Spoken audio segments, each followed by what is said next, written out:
Buongiorno a tutti voi telespettatori, ben ritrovati all'appuntamento quotidiano con l'informazione di Focus TG, l'informazione del Veneto dal Veneto. Anche oggi in diretta, anche oggi in vostra compagnia per raccontarvi le notizie di cronaca del nostro territorio, ma anche per dare spazio ai nostri approfondimenti, alle nostre inchieste, a tanti temi legati al rincaro dei costi per quello che riguarda l'energia elettrica e il gas, ma anche e soprattutto scuola e poi arte, cultura, ambiente, ecologia, insomma di tutto e di più in questa ora di diretta da adesso fino alle 13 da trascorrere insieme in vostra compagnia. Come sempre la prima parte del nostro Focus TG è dedicata alla cronaca e purtroppo apriamo questa edizione con una notizia di cronaca nera. Torniamo sul femminicidio di Spinea. Un uomo ha ucciso la compagna a coltellate mentre in casa c'era anche il figlio più piccolo. Un nuovo femminicidio che insanguina il Veneto e il veneziano. Un'altra donna uccisa. È accaduto a Spinea, al confine con Chirignago. La vittima è Lilia Patraniel, quarantenne di origine moldava, coltellata dal compagno Alexandru Ianosi Andreeva Dimitrova, 35enne di origine romena. L'omicidio è avvenuto in questo appartamento al primo piano del Civico 4 in via Mantegna. Sembra che in casa, nel momento in cui l'uomo ha coltellato la donna, ci fosse anche il figlio piccolo della coppia. Il piccolo di 4 anni non è stato coinvolto e sta bene. Secondo una prima ricostruzione, il padre avrebbe accoltellato la mamma verso mezzanotte e sarebbe rimasto con lei e il figlio fino alle 5 del mattino circa, quando ha deciso di chiamare i carabinieri giunti da Mestre poco dopo. Durante l'interrogatorio il 35enne non avrebbe parlato, ma sembra che il suo folle gesto sia avvenuto per motivi di gelosia. Gli specialisti del reparto investigazioni scientifiche hanno svolto i rilievi per raccogliere tutte le tracce utili a ricostruire il delitto nei dettagli. Una coppia tranquilla, secondo quanto raccontano alcuni vicini. Famiglia normalissima, cioè niente di che. Voi non li sentivate mai gridare, urlare, litigare? Non abbiamo sentito niente, e dalla verità. Assolutamente niente. Eppure chi li conosceva meglio sostiene invece di aver visto Lilia piangere più volte perché il compagno la picchiava, racconta una connazionale fuori microfono, e lei non sapeva che fare. La vittima, che viveva a Spinea con l'uomo dal 2017, aveva anche 2 figlie nate da un precedente matrimonio. Quanto accaduto mette ancora una volta in evidenza un problema che va affrontato seriamente. Non è giusto? Questo sì. Soprattutto anche per i bambini che adesso ha lasciato una creatura. Tutto qua. Io essendo mamma siamo tutelate poco, questo sì. E su questo drammatico fatto di cronaca ascoltiamo adesso le parole del sindaco di Spinea. Colpisce e indigna, io oserei dire, perché nuovamente Spinea, ricordo il fatto del 2010 di Roberta, che era già stata vittima di un delitto efferato, nuovamente Spinea torna su rotocalco per uno spiacevole, un terribile atto criminale, un femminicidio. Visibilmente scossa la sindaca di Spinea, che non conosceva personalmente la coppia ma l'ha definita integrata nella comunità, ha voluto porre l'attenzione su un problema che ormai sta prendendo il sopravvento. Quando io definisco una questione di sottocultura, perché questi fatti potrebbero essere assolutamente preceduti da delle denunce che possono, grazie anche al codice rosso eccetera, tutelare una vita di una persona. Ecco, a Spinea c'è una rete di protezione per le donne?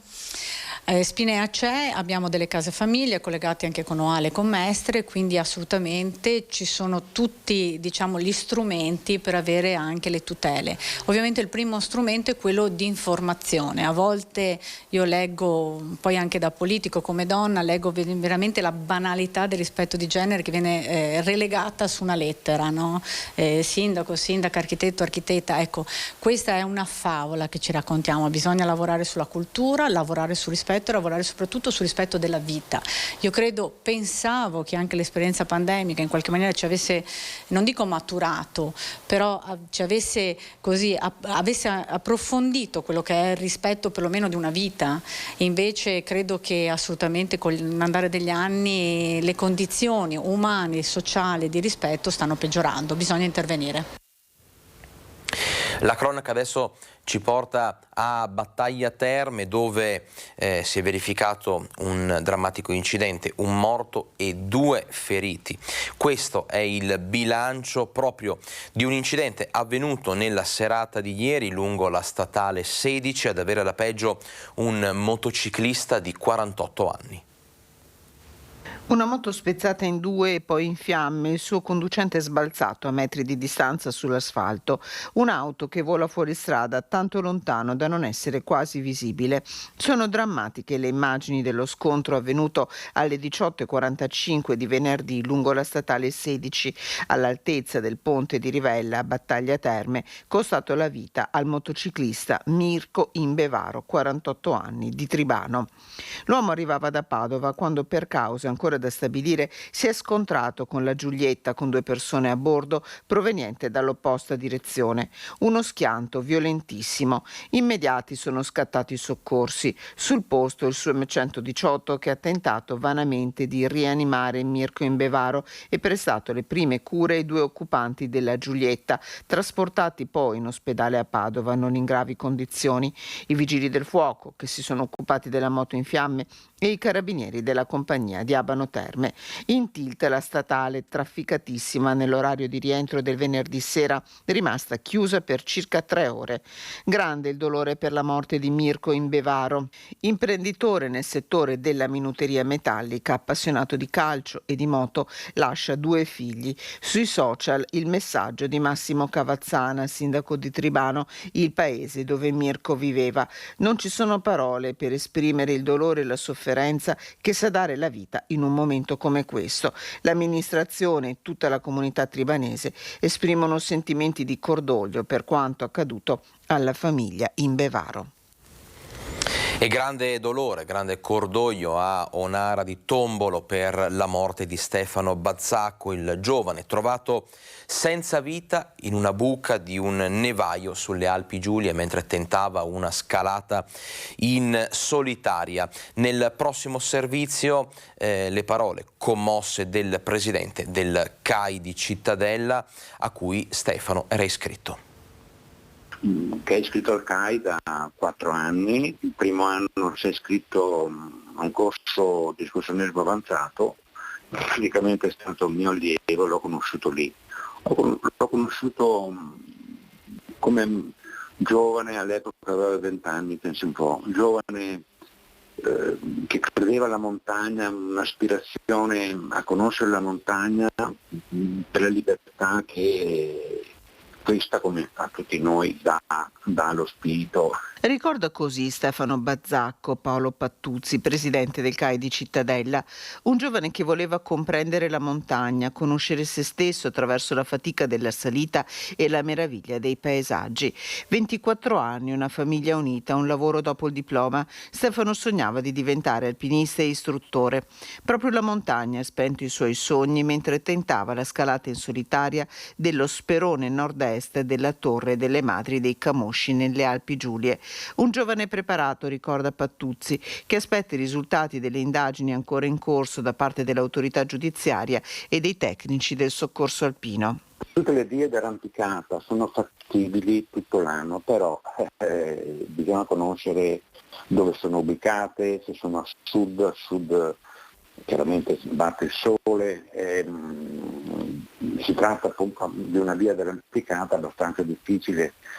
Però non è neanche detto che abbia fatto l'arrampicata, cioè il soccorso alpino l'ha recuperato in un foro della neve, può darsi che abbia ceduto la neve, può darsi che non si sia propinguato ad arrampicare. Del resto il pericolo c'è sempre e chi ama la montagna lo sa.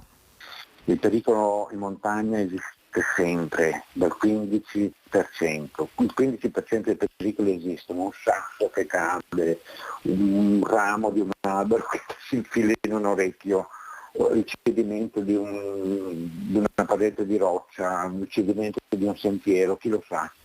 In questo periodo poi c'è stato un repentino cambio di clima. Uno scotto pesante, quello pagato alla montagna in questi mesi dal cittadellese. Dopo Erika Carraro e il marito Davide Miotti, morti il 3 luglio sulla Marmolada, è toccato a Stefano Bazzacco. E proprio Stefano domani, nel corso del tradizionale incontro dei vecchi scarponi, anziani alpinisti del CAI di Cittadella, Campo San Piero e Castelfranco Veneto, sarà ricordato con un minuto di silenzio. E la scia di sangue sulle strade della Marca purtroppo non si ferma. Stamattina un altro grave incidente. Uno schianto frontale e un 26enne in gravissime condizioni all'ospedale. L'ennesimo dramma sulle strade si consuma alle 6:30 circa sulla statale del Santo tra la rotonda di Resana e Castelfranco. Un tremendo impatto tra un'auto e un camion per cause in fase di accertamento. Immediato l'allarme, i vigili del fuoco arrivati da Castelfranco hanno messo in sicurezza i mezzi e utilizzando cesoie, divaricatori e martinetti idraulici hanno liberato il conducente dell'auto rimasto incastrato nell'abitacolo. I sanitari del SUEM hanno subito constatato la gravità delle condizioni del 26enne residente in zona. Stabilizzato, è stato elitrasportato in codice rosso in ospedale. La polizia stradale nel frattempo ha deviato il traffico ed eseguito i rilievi del sinistro. Le operazioni di soccorso dei vigili del fuoco sono terminate dopo 2 ore circa. E adesso ci fermiamo per una piccola pausa pubblicitaria, rientriamo tra pochissimo con tante altre notizie, restate con noi.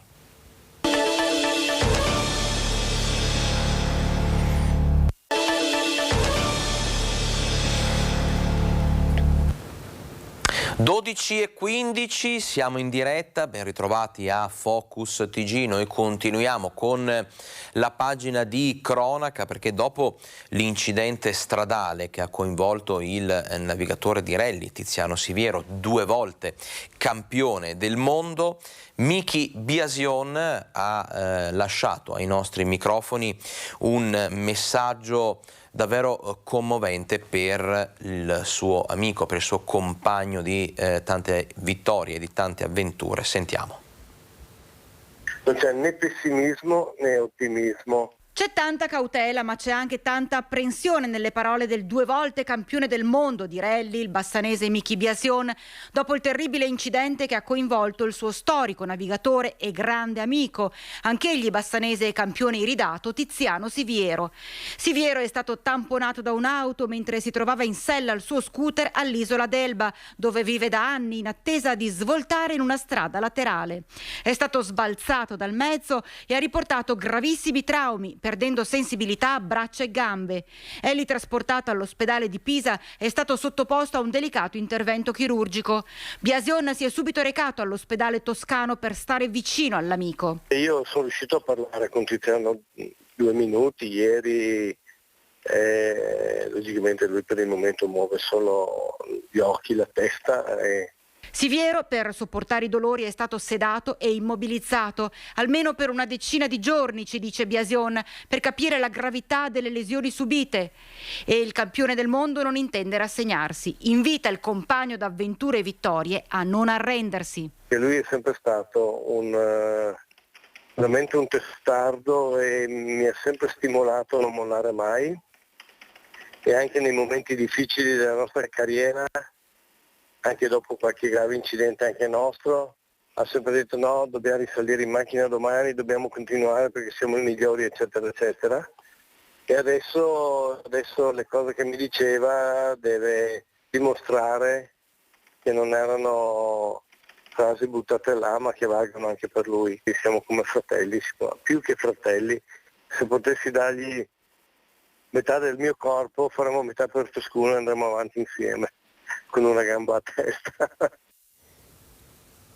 Un malore improvviso ha stroncato la vita di Nicola Tonon, 44 anni, di Pieve di Soligo, un responsabile informatico. Vediamo.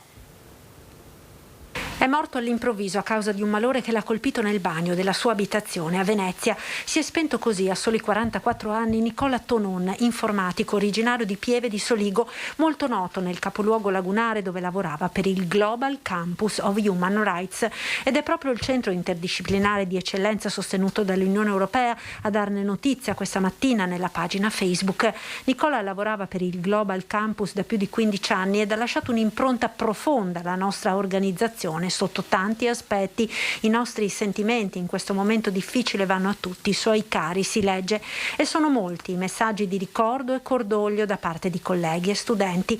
Tonon si era laureato a Trieste e da oltre 10 anni si era trasferito a Venezia, dove viveva con la compagna. Domenica pomeriggio alle 16 il 44enne sarà ricordato alla Scuola Grande di San Rocco durante la cerimonia di inaugurazione del nuovo anno accademico. Il funerale sarà celebrato martedì alle 10:30 nel Duomo di Pieve di Soligo. E adesso voltiamo pagina, lasciamo per un attimo da parte la cronaca, andiamo a dare spazio ai nostri approfondimenti, alle nostre inchieste e a tematiche di vario genere. Partiamo dal turismo e da una convivenza difficile che si sta portando avanti a Venezia, quella tra appunto residenti e turisti. Il perché ce lo spiega nel prossimo servizio il nostro collega Filippo Fois. Per vedere il Canal Grande dal ponte di Rialto bisogna fare la fila come al Louvre per la Gioconda. Ogni metro quadrato è occupato da una folla, a volte talmente densa da sfidare le leggi della fisica sull'incompenetrabilità dei corpi, che si scatta fotografie persino a fianco dei barconi di trasporto merci. È il modello Venezia, fuori gli abitanti, dentro i turisti. Secondo i dati ufficiali, sul territorio comunale ci sono 82.000 posti letto turistici, poco più di 32.000 nelle centinaia di alberghi sorti in ogni dove. Tutto il resto in bed and breakfast, affittacamere e case vacanza che hanno cambiato il volto di interi condomini. I turisti stanno un paio di giorni, non di più, e premono sul patrimonio residenziale, peggiorando le condizioni di vita dei veneziani, soprattutto in quelle case dove ci sono molte affittanze turistiche e dove i turisti fanno qualunque cosa che non farebbero a casa loro. Tanto ci stanno 2 giorni e poi se ne vanno. Le esperienze di chi è rimasto tra gli ultimi residenti in condomini di affittanze turistiche sono state raccolte in una pubblicazione curata dal gruppo di Tutta la città insieme. È venuta l'idea di creare una sorta di piccolo sondaggio senza pretese statistiche, in modo tale da monitorare quello che è un sentimento diffuso di malessere da parte dei residenti. Basilare per la diffusione del questionario è stata la collaborazione delle attività commerciali di vicinato. Questi negozi hanno dato la disponibilità di poter distribuire questi nostri volantini e ovviamente di riceverli una volta compilati. C'è chi non ha avuto alcun problema, molti invece raccontano di caos, festini alcolici fino a tarda ora, rifiuti abbandonati sulle scale, gente che gira in costume da bagno, campanelli suonati nel cuore della notte. Alcune risposte che abbiamo ottenuto sono veramente pesanti, quindi vuol dire che sia il numero delle risposte sia la qualità indica una sofferenza della città, perché 7.000 appartamenti che vengono destinati ai turisti significano 7.000 appartamenti che vengono sottratti alla residenza. E a proposito di turismo, adesso da Venezia ci spostiamo sull'altopiano, precisamente a Gallio, dove il centro fondo Campomulo è pronto a diventare uno dei più importanti poli d'attrazione del territorio. Vediamo. Dopo le melette, che è un altro fiore all'occhiello di Gallio dell'Altopiano, il rilancio di Campomulo va a completare gli importanti investimenti fatti dal pubblico e dal privato per appunto rendere quell'angolo dell'Altopiano, quel paradiso, come lo chiamo io ormai da tanti anni, borgo montano d'eccellenza appunto Gallio, che si presenterà con nuovi vestiti sia alle melette sia a Campomulo. Un nuovo volto per Campomulo, in comune di Gallio, che si trasforma in uno dei punti di ricezione turistica più importanti dell'Altopiano, già famoso per le sue piste da sci di fondo. Un occhio particolare di riguardo all'integrazione delle opere al paesaggio, con attenzione all'ambiente e a tutto quello che significa rispetto per il clima. C'era necessità, perché era 30 anni che era lì, sempre così. Certo, pensando tra l'altro che uno dei punti di incontro, soprattutto per lo sci da fondo, tra i più importanti d'Europa.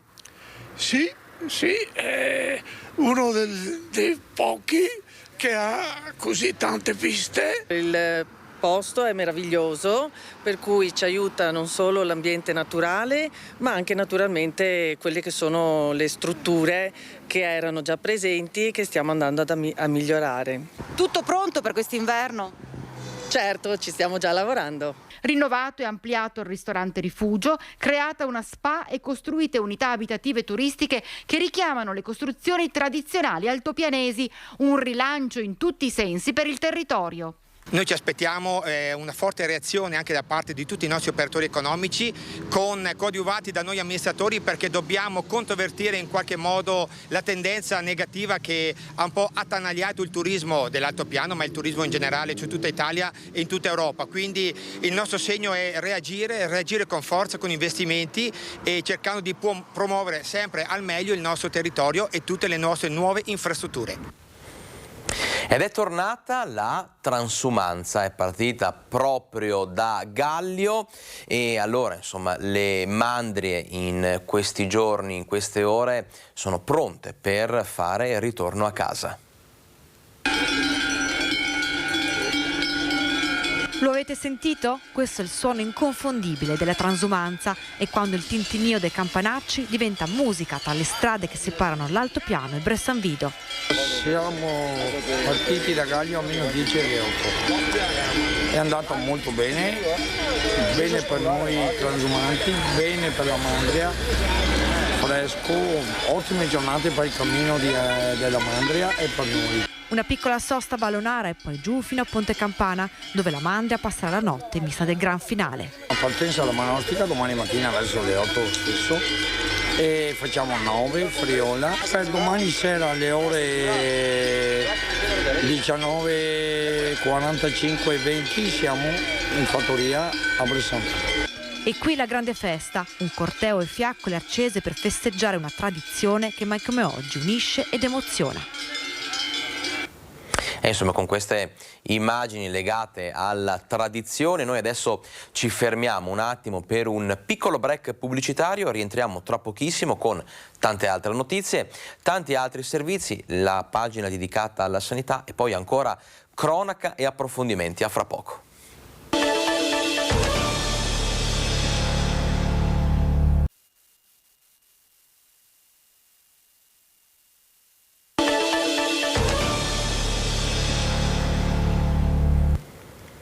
Ben ritrovati a Focus TG. Allora, prima di andare in pausa con un piccolo break pubblicitario abbiamo visto le immagini della transumanza. Questo ci permette di parlare di territorio, di ambiente, di natura, perché l'estate più siccitosa degli ultimi anni ha lasciato segni profondi nel territorio, nonostante i fiumi siano tornati grosso modo a livelli normali. Facciamo il punto della situazione nel prossimo servizio. I livelli del fiume Bacchiglione sono tornati quasi alla normalità dopo la grave siccità che ha colpito tutta la nostra regione quest'estate. Tuttavia, secondo il Consorzio Bacchiglione, il territorio e lo stato di salute dei fiumi e delle risorgive sono state profondamente segnati dal caldo africano e dalla lunga mancanza di piogge. Dalla siccità, però, abbiamo tratto insegnamento. Abbiamo imparato che dobbiamo essere pronti con gli invasi, con i microinvasi, in tutti i modi possibili e immaginabili di riuscire a trattenere l'acqua. Noi come Consorzio Bacchiglione abbiamo già 3 progetti definitivi, uno che riguarda i bacini multiuso dei Colli Euganei, uno che riguarda la Riviera del Brenta con un bacino di 10 ettari sull'ex sedime dell'idrovia e il Carpanedo Sabbione ad Albignasio, che può essere adoperato sia come scolmatore sia come trattenuta d'acqua. I progetti ci sono e non devono essere più rimandati, così come non ci si deve arrendere sul piano dell'idrovia. Nel sedime dell'idrovia già espropriato 50 anni fa stiamo facendo delle vasche, una è già finita nel comune di Camponogara e Dolo, quindi potete vederla, è già funzionante, adesso ne faremo altri 10 ettari allungando questa. Quindi stiamo pensando al domani, siamo stati lungimiranti e i progetti sono pronti, attendiamo il finanziamento. Se non ora quando, ho detto l'ultima volta quando ho finito, penso che i tempi siano proprio maturi per un finanziamento per queste opere. Molto deve fare anche il buon senso dell'intera comunità, anche perché quest'estate, nonostante la grave emergenza, non sono mancati egoismi, ha detto il presidente del Consorzio Bacchiglione. Abbiamo dovuto gestire l'acqua con delle turnazioni, non l'avevamo mai fatto noi come Consorzio Bacchiglione, e incominciamo a cambiare anche la mentalità, cioè la poca acqua che c'è deve essere per tutti. Questo è il nostro messaggio, il nostro slogan che porteremo avanti per l'anno prossimo, in aiuto comunque dei sindaci e in aiuto anche delle organizzazioni agricole. La difficile situazione vissuta ci ha portati a gestire con più parsimonia le risorse idriche e questo ha anche permesso di salvare molte colture. Oggi inizia la festa del radicchio di Conche. Conche di Codevigo il 15 di luglio era senza acqua e dovevano piantare il radicchio. Con una serie di manovre, con una serie anche di spinte e anche forse un po', ci abbiamo messo anche un po' di cattiveria, siamo riusciti a far arrivare un po' d'acqua a Conche e hanno piantato il radicchio. Parliamo adesso del caro energia, è un problema di cui parliamo, che vi raccontiamo da mesi, sono tantissimi i commercianti, gli esercenti, le associazioni che ci scrivono per raccontare proprio la loro storia, le loro difficoltà, per cercare anche di lanciare un appello al governo, a chi può dare un aiuto concreto alle aziende, agli imprenditori in difficoltà, ma sono problemi, lo sappiamo, che riguardano in primis le famiglie e poi anche le amministrazioni comunali e quant'altro. Tra i prodotti che hanno subito gli aumenti più consistenti in proporzione c'è anche il pane. Del resto i panifici sono piccole aziende che richiedono un grande consumo di energia e i rincari riguardano in questo caso sia la materia prima che insomma le bollette e quindi i costi di produzione. Noi siamo andati ad Abano Terme da un panettiere artigiano che ci racconta la sua storia. Vediamo. Troviamo all'interno del laboratorio di produzione del panificio del signor Aldo Diaferio, che è vicepresidente anche dei panificatori di Ascom Padova. Ecco, abbiamo detto rincari. I rincari sono arrivati, li abbiamo visti anche nelle nostre famiglie, è soprattutto l'energia elettrica quella che vi ha preoccupato, perché ogni panificio è un'azienda energivora. Sì, ha detto esattamente lei, proprio l'energia elettrica è quello che ha fatto scoppiare la bolla, però niente toglie che ci sono stati tanti altri rincari, cominciando dalla farina all'inizio della guerra e non è più scesa. Adesso il lievito è quasi raddoppiato dall'inizio, da marzo a questo periodo, e tutto quanto dal confezionamento alle materie prime di qualsiasi genere, e i cereali anche quelli sono schizzati via. Panettiere da 46 anni, Aldo Diaferio ci racconta una stagione difficile del lavoro che ama. Stretti dai rincari, anche panifici come il suo sono costretti a ritoccare i prezzi. Minimamente del 2-3%, perché capisco anche i miei clienti, ma io ho anche potuto farlo personalmente perché la mia azienda propone anche tanti altri tipi di prodotti, però un panettiere che sia proprio un panettiere puro, per stare dentro i costi meno del 15% non potrebbe aumentarlo, per stare dentro a guadagnarci quel poco che è giusto, insomma, che uno che ha un'azienda. Una pagnotta da 50 centesimi dovrebbe essere venduta a 75 per essere remunerativa, racconta Diaferio, ma simili aumenti non possono sostenerli le famiglie e allora anche i panettieri ricorrono ad accorgimenti. Ho la cella che fa lievitare il pane, prima mi faceva freddo, che io potevo fare il pane a sta ora qua, e piano piano lui dal freddo diventava caldo e la notte potevo cucinarlo. Era una roba che consumava parecchia corrente e quello l'ho eliminata. Però eliminando una cosa del genere dobbiamo venire su un'ora prima la notte. È sempre più sacrificio che ci viene dato a noi e senza riscontro non va bene. Grande lo sconforto della categoria, con colleghi che scrivono messaggi come questo: ho già perso un figlio, non posso perdere anche il mio panificio, senza pensare che le attività dovranno iniziare a restituire i prestiti ricevuti durante la pandemia. Chi ha ricevuto 30.000 euro, che era in linea con tutti i prestiti, perché quasi tutti hanno fatto qualcosa là, adesso si trova una rata sui 350 euro al mese da restituire. perché anche se sono 30ennali, 20ennali, roba, però quella bisogna darli. E con il caro bollette non sono a rischio solo le attività commerciali, insomma le fabbriche e le aziende, ma anche gli investimenti sul futuro, gli investimenti futuribili. Sono quelli ad esempio nel campo della sicurezza o quelli ancora più importanti nel settore della ricerca. Il caro bollette colpisce anche la filiera di industrie e fornitori che si occupano di opere e lavori pubblici, di appalti che interessano imprese nei settori più vari. In questo caso un'azienda che all'interno dei cantieri si occupa della parte metallica, dei componenti dell'opera fatti di acciaio o alluminio, che può arrivare fino all'80% del totale. Noi abbiamo ricevuto le ultime bollette che sono rispetto a mese dell'anno scorso, pari mese dell'anno scorso, un 350% in più. Ma questo poi incide anche sulle lavorazioni annesse. A cascata i lavori, i cantieri si bloccano o rischiano comunque di rallentare di molto per una serie di difficoltà nel reperire materiali che hanno costi ormai fuori mercato o comunque costi eccessivi anche per l'incertezza nel futuro. A circa 0,4 euro il chilo ci hanno mandato una circolare in cui il prezzo va a 0,76. Questo è dovuto al fatto che anche loro a loro volta scade il contratto che avevo in essere con il gas a 30 di settembre e dal 1° di ottobre partirà il nuovo contratto con un aumento abnorme. Essere costretti poi ad affrontare enormi aumenti per il costo delle bollette porta a ridurre, se non a eliminare, altre voci di investimenti strategici per crescere. Mi chiedo, con questi prezzi qua poi, come si può chiedere alle imprese di fare ricerca, sviluppo, innovazione e, ripeto, e sicurezza? E adesso nel prossimo servizio vi raccontiamo un'altra storia particolare, quella di Franco Campeotto, che è uno dei clienti che si sono rivolti alla cooperativa Casa Zero per l'efficientamento energetico della sua abitazione a Ponzano, quindi siamo zona trevigiana. Ecco cosa ci ha raccontato.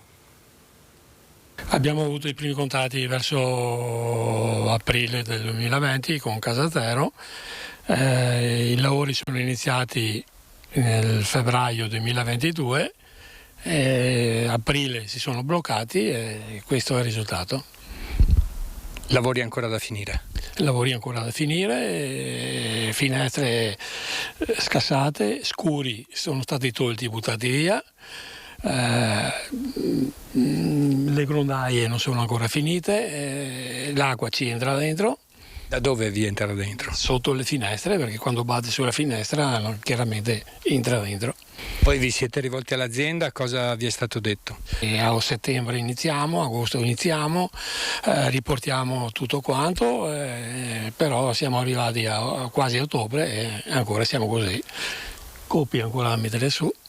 Importo dei lavori 224.172 euro, sconto in fattura stessa cifra, costo a carico del committente 0 euro, così è scritto nella targa di concessione edilizia esposta nella siepe di fronte alla casa. Ad oggi la famiglia Campeotto ha sborsato 1.100 euro, non sanno quanti crediti fiscali hanno ceduto la cooperativa Casa Zero e con l'inverno alle porte una sola certezza di non avere nemmeno il riscaldamento. La caldaia non è più funzionante perché è stata staccata. E come farete quest'inverno? Quest'inverno provvederemo con il caminetto, che è un termocaminetto, male che vada compriamo la legna. Scalderete a legna? Sì. Pompe di calore in garage ancora da installare, nuovo impianto fotovoltaico nel tetto ancora da allacciare, le porte e le finestre sono ancora da sostituire. L'inverno per questo nucleo familiare di 6 persone, fra loro 2 bambini di 10 e 12 anni, sarà molto duro da trascorrere. I disagi sono tanti, soprattutto adesso con l'inverno che si avvicina. Riscaldamento, acqua calda, tutto un insieme di cose. È da febbraio che andiamo avanti e ancora non vediamo la luce in fondo al tunnel. E intanto c'è stato anche un sit-in di protesta a Nervesa della Battaglia davanti alla sede della cooperativa Casa Zero. I clienti, ma anche i dipendenti e i fornitori che avanzano stipendi e pagamenti arretrati. La casa adesso è un cantiere, non c'è riscaldamento, non c'è niente. E adesso non so, lunedì devo andare dalla Finanza all'Agenzia delle Entrate per la denuncia e vedere se hanno svuotato il mio cassetto fiscale. A me hanno solo scaricato le impalcature e hanno prelevato 64.000 euro dal cassetto fiscale, che equivale al 40% dei lavori che secondo loro dovrebbero essere fatti, ma i lavori attualmente sono a zero. Si sono ritrovati di fronte al consorzio Casa Zero di Nervesa della Battaglia per chiedere la conclusione dei lavori che dovevano essere eseguiti sfruttando il bonus 110% nelle loro abitazioni, cantieri che in alcuni casi non sono nemmeno partiti. Tutto è iniziato con l'inchiesta di Procura e Guardia di Finanza che hanno messo sotto indagine il consorzio Casa Zero per truffa aggravata ai danni dello Stato, crediti del superbonus che sarebbero stati incassati senza che venissero eseguiti i lavori richiesti, una indagine che ha portato le Fiamme Gialle a sequestrare 8,2 milioni di euro a fronte di 24 milioni che mancano all'appello. Nel frattempo quasi 500 clienti sparsi tra Veneto, Friuli, Venezia Giulia e Lombardia, convinti di aver ottenuto il superbonus 110 e di vedere partire il cantiere in tempi celeri, sono rimasti con un pugno di mosche in mano. Il nostro cantiere è ai ponteggi montati, siamo a buon punto con il cappotto, mancano poi dopo tutti gli altri impianti, quindi la pompa di calore, solare termico, tutti gli infissi che risultano fatti ma non pagati. Il mio cantiere cubava 162.000 euro e in questo momento Casa Zero mi ha ciucciato 100.000 euro di crediti. La cosa divertente nel mio caso è che è riuscito a ciucciarmi 100.000 euro di crediti senza avere il contratto firmato. Sono in attesa da un anno e nonostante tutto, promesse e quant'altro, non è stato fatto nulla. Dei suoi crediti quanto hanno preso? Allora, è stata richiesta la cifra di 82.900 euro, solo che non hanno avuto il tempo di accettarli perché la Guardia di Finanza li ha bloccati. Accanto ai clienti protestano anche i dipendenti del consorzio preoccupati per il loro futuro. Ieri sindacati e unità di crisi della Regione Veneto hanno incontrato i vertici dell'azienda senza sortire alcun effetto. In mattinata il sindacato in assemblea con i lavoratori ha indetto lo stato di agitazione e diffidato Casa Zero a pagare gli stipendi arretrati agli operai. I dipendenti avanzano 3 stipendi. Noi abbiamo un ulteriore incontro lunedì mattina con l'azienda, sempre all'unità di crisi della Regione. Là dovrebbero arrivare, speriamo, con delle risposte precise. Nel frattempo gli operai devono aspettare e senza nessuna entrata non riescono ad andare avanti. A rischio ci sono 130 posti di lavoro. Sì, senza stipendio eravamo 160, per cui non è corretto questo. Gli altri quando sono andati via? In queste ultime 3 settimane, 4. Si sono tutti licenziati? Sì. L'unico modo che hai è licenziarti. E adesso ci fermiamo per l'ultimo break pubblicitario, rientriamo tra poco con tante altre notizie, restate con noi.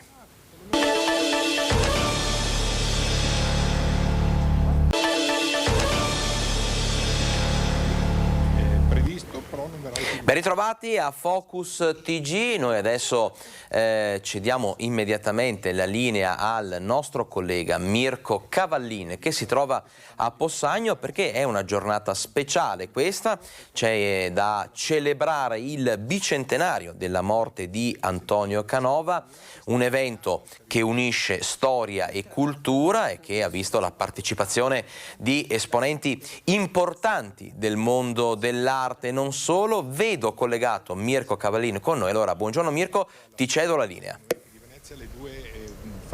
Buongiorno da Possagno, alle mie spalle il Museo Gipsoteca, la casa natale di Antonio Canova. È ancora in corso la conferenza stampa di presentazione delle iniziative che culmineranno il 16 ottobre, data della sepoltura del grande scultore e artista trevigiano, una giornata che vedrà la presenza del vescovo di Treviso, Monsignor Michele Tomasi, per la Santa Messa nel Tempio, la chiesa parrocchiale di Possagno. Alle 12:30 ci sarà l'inaugurazione della casa natale di Antonio Canova, che ha subito un importante lavoro di restauro e di sistemazione dell'illuminazione e dell'impianto elettrico. Nella serata dello stesso 16 ottobre la Lectio Magistralis del professor Vittorio Sgarbi, che è presidente della Fondazione Canova. Sarà presentato anche un video Canova, la sua musica e la sua danza. Tra le novità presentate presentate questa mattina anche la nuova versione del sito del museo, museocanova.it, che sarà online dal prossimo 28 di settembre. Sono in corso ancora molte iniziative. La mostra di Treviso, Canova Gloria Trevigiana, è stata prorogata fino al 2 ottobre e alcune sezioni saranno visitabili fino al 1 di novembre. A metà ottobre aprirà invece a Bassano Io Canova Genio Europeo. Sarà un anno ricchissimo di iniziative e che si prolungheranno appunto per tutto il 2023. Si è parlato del restauro e della messa in sicurezza della seconda e della terza campata dell'ala ottocentesca della Gipsoteca e, come detto, anche del restauro della casa grazie all'intervento di un privato. La mostra Canova il dolore, la Stele Mellerio, è stata prorogata fino al prossimo 8 di gennaio e per quanto riguarda i progetti di visita al pubblico ci sarà anche una nuova audioguida e molti percorsi di inclusione e di accessibilità, grazie, si spera, anche ai fondi del PNR. Per questo è stata presentata una domanda al bando. Di questo poi parleremo più ampiamente in un servizio nell'edizione di questa sera. Per il momento da Possagno è tutto, linea allo studio. Grazie a Mirko Cavallini e Alessandro Costa Curta in diretta da Possagno. Noi adesso riprendiamo con qualche altra notizia di cronaca. Intervento dei carabinieri forestali sui Colli Euganei nei comuni tra Montegrotto Terme e Battaglia Terme, pizzicati 4 centauri che scorazzavano sul sentiero che porta a Monteceva. I sentieri dei Colli Euganei usati come piste da motocross. Sono 4 i motociclisti multati l'altro ieri dai carabinieri forestali di Montegrotto lungo il sentiero che arriva alla cima del Monte Ceva. Dopo la segnalazione di un escursionista, i carabinieri si sono posizionati in una strettoia del sentiero, fermando i 4 centauri, 2 padovani e 2 residenti in provincia di Prato, contestandogli la violazione amministrativa per la guida in area vietata ed elevando 4 multe da 102 euro. Negli ultimi tempi le forze di polizia hanno intensificato i servizi dedicati alla prevenzione e al contrasto dell'attività fuoristrada in area protetta. Allora restiamo in zona Padova, anzi precisamente proprio a Padova, perché c'è stato un blitz della squadra mobile in 3 appartamenti alla Guizza, all'Arcella, dove sono state trovate armi, droga e auto rubate. Armi nascoste in un garage di via Guizza a Padova, scoperte anche auto rubate e droga. 3 padovani sono stati arrestati dalla squadra mobile di Padova dopo le perquisizioni disposte dalla procura. I poliziotti hanno trovato un 63enne pregiudicato intento a nascondere un fucile a pompa con matricola a brasa, calcio segato e munizioni. Sempre all'interno del garage è stata ritrovata una pistola con un colpo in canna e un caricatore con 13 proiettili, un motorino con targa rubata e una Volkswagen Polo sottratta a dicembre a San Giorgio delle Pertiche. I poliziotti, sempre alla Guizza, in casa di un 66enne conoscente del 63enne pregiudicato, hanno trovato una stanza adibita a serra di marijuana con 40 piante e un piccolo laboratorio per preparare le dosi. In un altro appartamento all'Arcella, appartenente al terzo degli uomini arrestati, sono invece stati trovati 100 grammi tra eroina e hashish.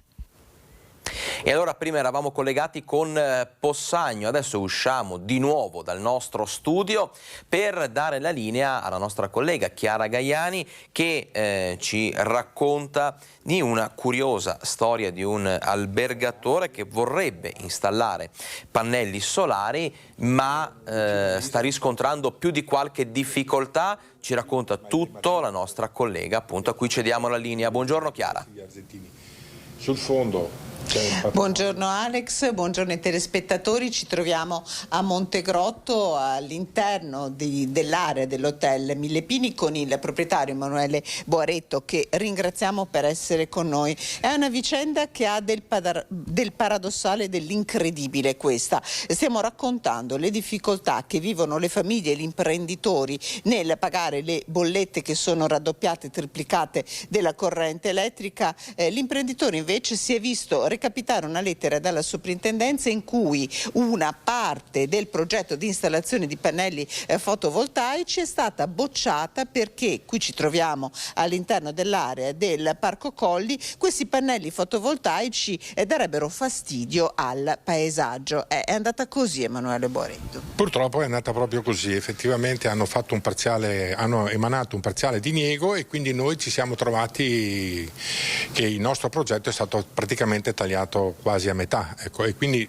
chiaramente noi avevamo delle aspettative e queste sono state deluse.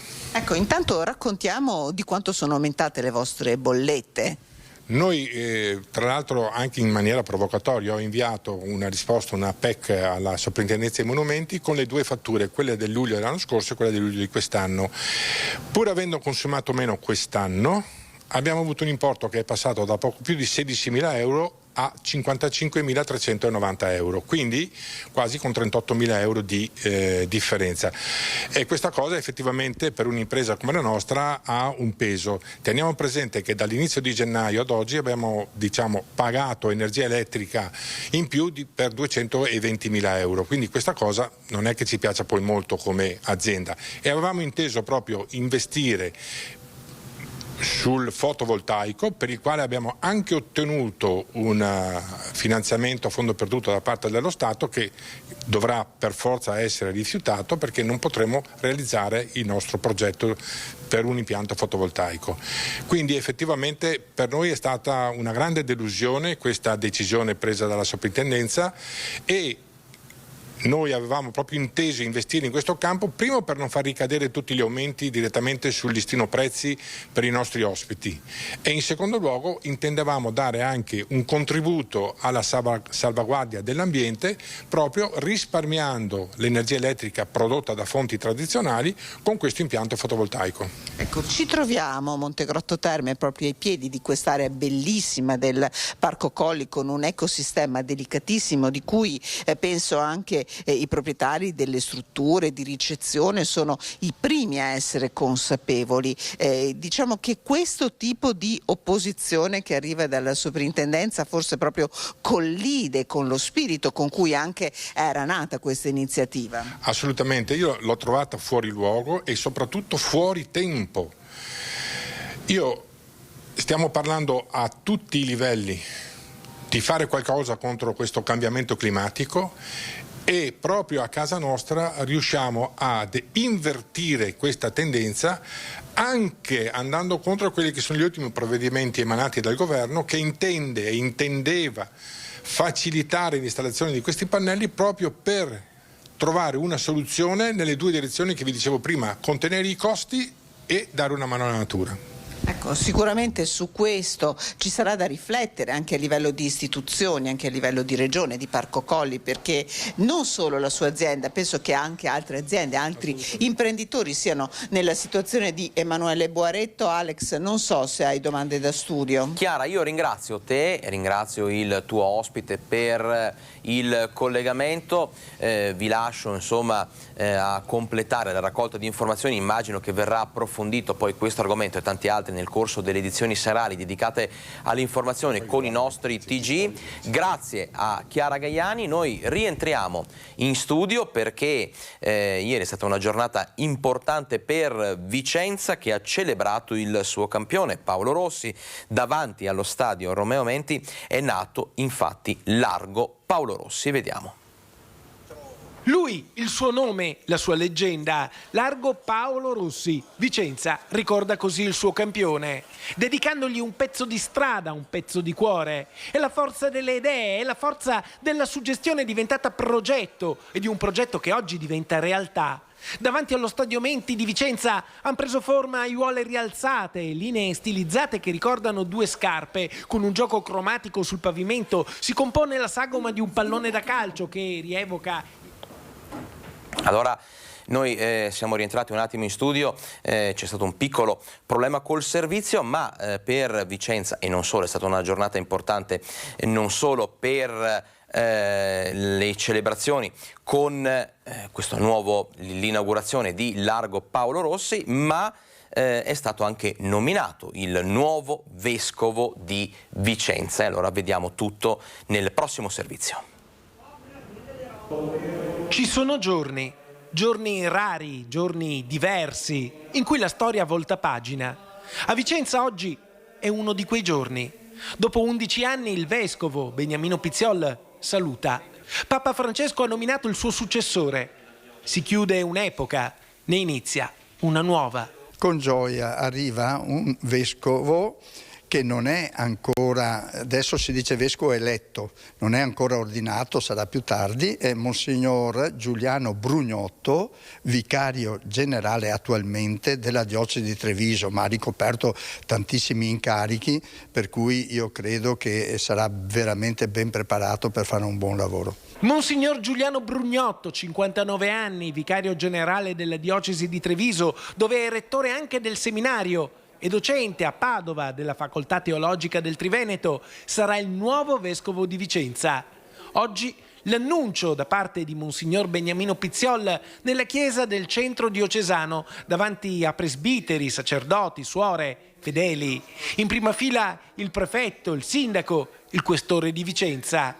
Tutto avviene in una giornata, il 23 settembre, che il calendario religioso dedica a San Pio da Pietrelcina. Il fatto che coincida con questo grande santo onorato, venerato, pregato da tantissime persone, San Pio da Pietrelcina, si dice così esattamente, questo può essere anche veramente un aiuto per il nuovo vescovo che entrerà fra qualche mese e per il vescovo, diciamo, vecchio che sta per lasciare questa diocesi, e credo che sia una potente intercessione alla quale noi ci affidiamo con grande cuore.